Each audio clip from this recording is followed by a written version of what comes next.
ये आदतें हैं जनाब, जरा सोच समझ कर बनाइए, बन गई तो फिर ये छूटेंगी नहीं। नमस्कार, मैं हूं अवधेश श्रीवास्तव और आज हम चर्चा कर रहे हैं द पावर ऑफ हैबिट की।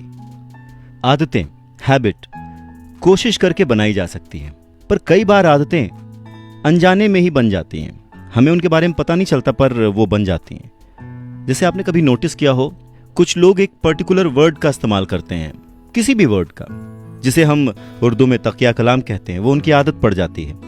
कुछ लोगों को ट्विचिंग की आदत होती है, आंख मारने की आदत हो जाती है। वो जरा सी भी कोई भी बात हो उसमें आंख मारने लगते हैं। या कुछ लोगों को आदत होती है अनजाने में ही नाखून चबाने की। ये वो आदतें हैं जो कि अनजाने में बन जाती हैं, जिन्हें हम जानबूझकर नहीं बनाना चाहते, पर ये आदतें हमारी लाइफ पर बहुत ही डीप, बहुत ही गहरा असर छोड़ जाती हैं। ये आदतें बहुत ही पावरफुल होती हैं और कई बार जो हमारा प्रैक्टिकल नॉलेज है, जो हमारा दिमाग है, उस पर भी हावी हो जाती हैं। इसी बात को समझाने के लिए एक एक्सपेरिमेंट किया था national institute of alcohol abuse and alcoholism के रिसर्चर्स ने चूहों पर। तो उन्होंने किया क्या कि एक खास तरह से चूहों को ट्रेन किया। वो एक इशारा करते और चूहे फटाफट दौड़कर एक लीवर दबा देते। तो ये ट्रेनिंग उनको दी गई और लीवर दबाने की ये जो ट्रेनिंग थी वो चूहों की आदत बन जाए, इसलिए लीवर दबाने के बाद हर बार उन चूहों को कुछ न कुछ खाने के तौर पे दिया जाता था। फिर साइंटिस्ट ने उस खाने की चीज़ में थोड़ा सा पॉइजन मिला दिया ताकि चूहों को फूड पॉइजनिंग हो सके और वो थोड़ा सा डर सके। और साथ ही साथ ये भी किया कि जिस रास्ते से वो चूहे जाते थे उस पर करंट दौड़ा दिया। एक्सपेरिमेंट के नाम पर ये किया गया और जब चूहे जाते तो उन्हें झटका लगता, वो वापस आ जाते। उसके बाद उन चूहों को वो कटोरी वाला खाना दिया गया जिसमें जहर था, तो उन्होंने नहीं खाया क्योंकि उन्हें वो एक्सपीरियंस हो चुका था कि इस खाने में कुछ गड़बड़ है। फिर कोशिश की गई कि वो उस रास्ते पर चलें जहां पर उन्हें झटके लगते थे, तो वो उस रास्ते से भी दूर ही रहे। पर फिर जैसे ही उन्हें वो खास इशारा मिला जिसकी वजह से वो लीवर की ओर भागते थे, तो चूहे अपने आप को कंट्रोल नहीं कर पाए और वो उसी रास्ते पर चल पड़े जिस पर करंट था और वही खाना खाया जिसमें जहर था। इंसानों के बीच भी ऐसे कई एग्जाम्पल्स हमें रोज मिलते हैं। जैसे मान लीजिए घर पर बच्चे हैं और आपका मन कर रहा है, आप ऑफिस से घर लौट रहे हैं, तो कभी कभार आप कुछ भी फास्ट फूड ले लेते हैं, प्रोसेस्ड फूड ले लेते हैं, तला भुना ले लेते हैं, कोल्ड ड्रिंक्स ले लेते हैं। लेकिन धीरे धीरे ये चीजें हमारी आदत में शामिल हो जाती हैं, हमें इस बात का पता नहीं लगता। जब भी कोई इंसान फास्ट फूड खाता है वो नहीं चाहता कि वो उसकी आदत का हिस्सा बने, पर क्योंकि उसे उसकी आदत लग चुकी होती है इसलिए वो मजबूरन शुरुआत हफ्ते में 1 बार फास्ट फूड खाने से होती है, फिर वो 2 बार में बदल जाती है, फिर वो 3 बार, 4 बार और फिर रोज। मैं यहाँ पर फास्ट फूड का एग्जाम्पल क्यों दे रहा हूँ, क्योंकि एक समय था जब पूरा अमेरिका ओबेसिटी की बीमारी से परेशान था, जिसका एक बड़ा मेजर कारण था फास्ट फूड और कोल्ड ड्रिंक्स। अगर उसको दूसरे एग्जाम्पल से समझा जाए तो हम सिगरेट देख सकते हैं या अल्कोहल देख सकते हैं या ऐसी कोई चीज, ऐसा एडिक्शन जो कि लोगों की आदत बन जाती है और बाद में छुड़ाए नहीं छूटती। कहने का मतलब ये कि हर दिन अपने ऊपर निगाह रखें, अपनी आदतों पर निगाह रखें, अपने बिहेवियर पर निगाह रखें और किसी चीज के लिए अगर दिमाग बार बार अर्ज कर रहा है, वो करने के लिए आपको कह रहा है, तो समझ लीजिए कि उस चीज की आदत आपको पड़ चुकी है। अब वो आदत अच्छी है या बुरी, ये तो आप डिसाइड करेंगे।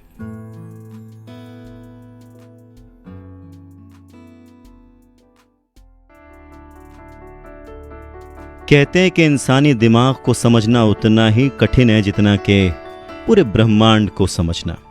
नमस्कार, मैं हूं अवधेश श्रीवास्तव और आज हम चर्चा कर रहे हैं the power of habit book की, जिसे लिखा है चार्ल्स डुहिग ने। एक रिसर्चर थे स्क्वायर। वो कहते हैं कि याददाश्त एक ऐसा सब्जेक्ट है जो हमें हमेशा आकर्षित करता है। जब उनकी मुलाकात उनके एक पेशेंट यूजीन से हुई तो उन्होंने जाना कि भले ही याददाश्त कमज़ोर पड़ जाए या कुछ याद रहे न रहे, हमारा दिमाग जो है इसके अंदर एक अनोखी पावर है, एक ताकत है कि ये भले याददाश्त चली जाए पर फिर भी इमोशंस को समझता है और अपने हिसाब से खुशी ढूंढ ही लेता है। और इसी बात को समझाते हुए रिसर्चर स्क्वायर अपने पेशेंट यूजीन का एग्जाम्पल देते हैं, उनकी कहानी सुनाते हैं। वो कहते हैं कि बेवर्ली, जो कि यूजीन की वाइफ थी, उन्हें यूजीन के बिहेवियर से पता था कि कब उनको क्या चाहिए, वो उस हिसाब से जब भी ज़रूरत होती थी उनकी मदद करती थी। पर बेवर्ली ये समझ गई थी कि कुछ ना कुछ तरीके से वो जो बुरी आदतें हैं, जो नुकसानदायक आदतें हैं यूजीन की, उन्हें वो बदल सकती हैं। जैसे अगर फ्रिज में वो कोई चीज़ ना रखें, कोई मीट का टुकड़ा एग ना रखें, तो यूजीन जो है वो बार बार नहीं खाता था, मांगता नहीं था। पर अगर जैसे ही वो मीट का टुकड़ा रखती थी वो बार बार खाता था। अगर बेवर्ली यूजीन की कुर्सी के बगल में सैलड रख दें तो वो मीट भूल कर सैलड खा लेता था। तो धीरे धीरे यूजीन को मीट और अंडे की जगह सलाद खाने की आदत पड़ गई, और इस तरह से उसके जो खाने पीने की आदत थी वो सुधर गई, क्योंकि वो बीमार था और उसके लिए ईजी टू डाइजेस्ट फूड बहुत रिक्वायर्ड था। अच्छा, इसके बावजूद यूजीन की तबीयत जो है बिगड़ती चली गई। तो एक दिन यूजीन बहुत ज़ोर से चिल्लाया, बेवर्ली दौड़ी दौड़ी आई। यूजीन अपना सीना थामे बहुत छटपटा रहा था, उसे दिल का दौरा पड़ा था। जब उसे हॉस्पिटल ले गए तो वहाँ पे बेड पर से उठने की कोशिश करने लगा, पर उठ नहीं पाया। जो उसको सारे सिरिंजेस, इंजेक्शंस और जितने भी वायर्स लगाए गए थे वो उन्हें उखाड़ने की कोशिश करता रहा, परेशान रहा, जिसकी वजह से यूजीन की देखभाल करने वाली नर्स को बार बार उसे समझाना पड़ा। और एक टाइम ऐसा आया कि वो गुस्सा हो गई और उसने यूजीन को चेतावनी दी, फिर से अगर यूजीन ने ये सब किया तो वो उसे रस्सी से बांध देगी। पर यूजीन को इस बात का कोई असर हुआ नहीं और वो सब कुछ दोहराता रहा जो उसने अब तक किया था। फिर यूजीन की जो बेटी थी वो आई, उसने कहा कि यूजीन को अपनी तारीफ सुनना पसंद था, उसे आदत थी अपनी तारीफ सुनने की, तो क्यों ना आप जब भी उसके कमरे में जाएं हॉस्पिटल के अंदर तो आप उसकी तारीफ करें, क्योंकि उन्हें कुछ याद तो रहता नहीं है, तो क्यों ना उस आदत का फ़ायदा उठाया जाए जो उन्होंने अपने कई सालों तक फॉलो किया था। तो नर्स जब भी कमरे में जाती हमेशा ये कहती कि यूजीन आप कितना महान काम कर रहे हैं, आप लोगों की भलाई के लिए ये काम कर रहे हैं, इसके लिए हम बहुत खुश हैं कि आप शांत बैठने की कोशिश कर रहे हैं, आपने कुछ भी डिस्टर्ब नहीं किया है।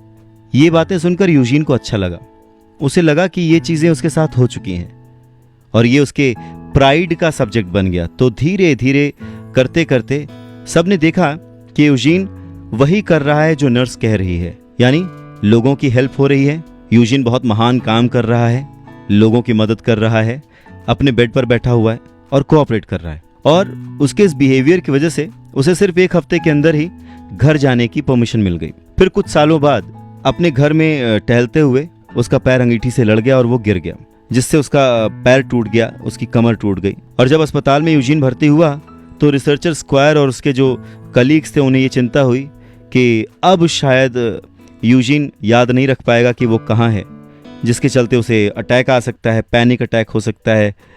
और इस प्रॉब्लम को सॉल्व करने के लिए उन्होंने यूजीन के बिस्तर के बगल में पर्चियाँ रखना शुरू कर दिया, जिन पर लिखा होता था कि वो कहाँ पर है, वो वहाँ क्यों है, उसके साथ क्या हुआ था, वगैरह वगैरह। इवन उस अस्पताल की दीवारों पर भी पर्चियाँ लगाई गई, फ़ोटो लगाई गई उसके फैमिली की, ताकि उसे याद रहे कि ये उसके फैमिली मेम्बर्स हैं।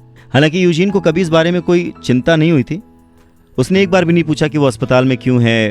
कहीं ना कहीं एक तो चीज़ें उसे याद नहीं रहती थी, दूसरा 15 सालों के इस स्ट्रगल के बाद शायद दिमाग ने ये एक्सेप्ट कर लिया था कि उसके साथ कुछ ना कुछ अलग या अजीब होता ही रहता है, यानी एक तरह का एक्सेप्टेंस उसके अंदर आ गया था। और ऐसी ही रिसर्चेस पर बेस्ड ये बात कही जा सकती है कि हमारा दिमाग अपने आप में ही खुशियाँ ढूंढ लेता है। उसके दिमाग ने शायद ये मान लिया था कि इस लाइफ में कुछ ऐसी बातें हैं जिन्हें वो कभी समझ नहीं पाएगा, और इस अंडरस्टैंडिंग ने, इस एक्सेप्टेंस ने, इस मानसिक समझौते ने उसे एक अलग ही पीसफुल लाइफ दी।